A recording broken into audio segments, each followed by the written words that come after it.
Das Sevilla-Engagement von 70 Ländern, was sagte der spanische König? Begleiten Sie den König von Spanien, während er die FFD4-Konferenz in Sevilla anspricht und Hoffnung sowie Multilateralismus betont.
Good evening, Majesty, Your Highnesses, Your Excellencies, Heads of State and Government, Vice Presidents and leaders of international and multinational organizations, authorities, ladies and gentlemen.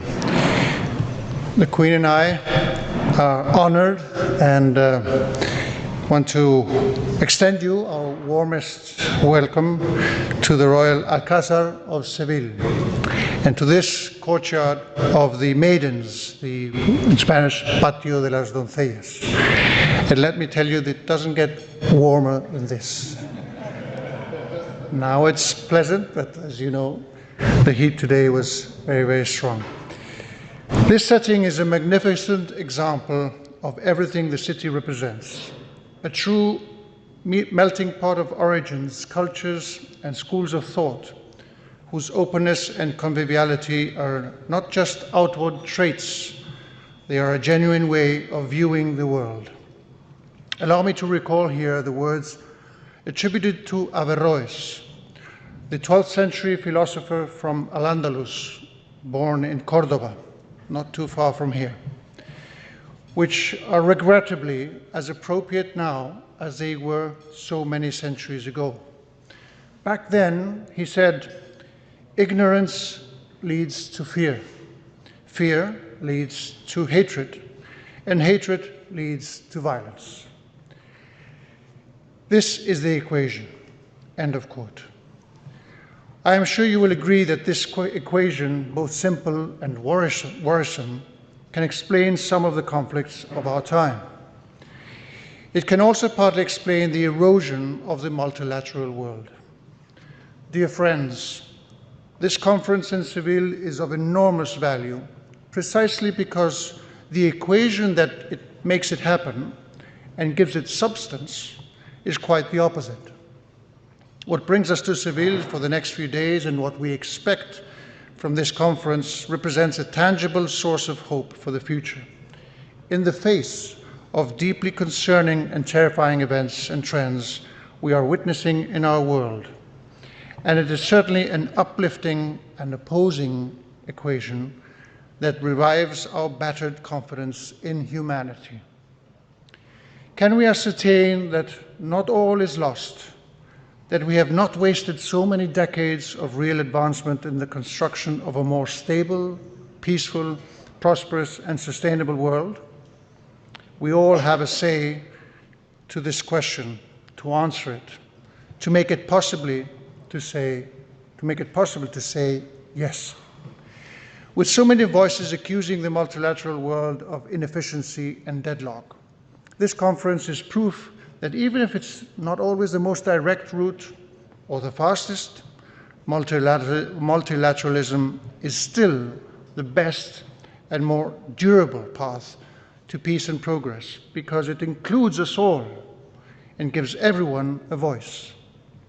At a time when it is often said that the bridges of dialogue are being torn down, this conference is bringing together over 10,000 people from all places and origins to discuss how to modernize the development finance framework, to make it more effective, ambitious, and resilient in dealing with the complex challenges of a rapidly changing world. While so many claim that the UN system is suffering from chronic fatigue, this conference is a reflection of the continuing importance of the Sustainable Development Goals as set out in the agenda that the UN adopted a decade ago. That agenda, just 5 years from its deadline, remains a yardstick for our ambition and dedication as citizens of the world. We are in a perfect place for assembling and building consensus. Spain welcomes you as a country that believes pragmatism must never be in opposition to principles and values.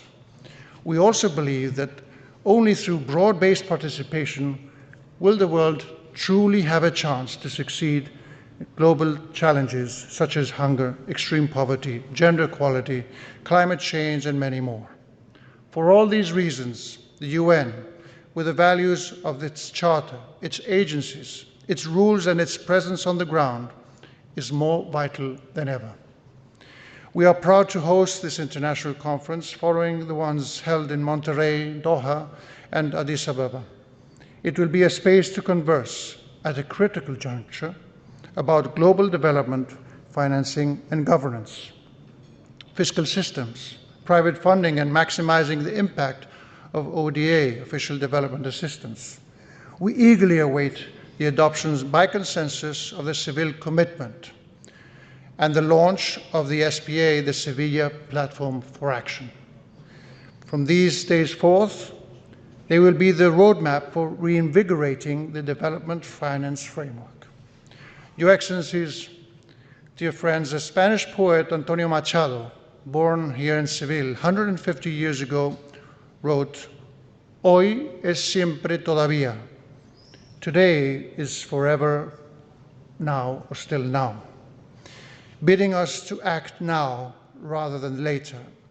Let us bear it in mind as a motto to help galvanize our will and capacity to advance in development financing, shedding light in its path forward in this tumultuous 21st century. Let us do it here and now in Seville, in Spain, in 2025. The eyes of many millions are on this conference. Their hopes and their needs deserve results, and they certainly do not deserve failure and deception. What better place and what better time to revive their trust and confidence? Queen Letizia and I wish you success. We hope you also enjoy your stay here in Seville. So welcome to Spain, welcome to Andalusia. Thank you. Enjoy your dinner.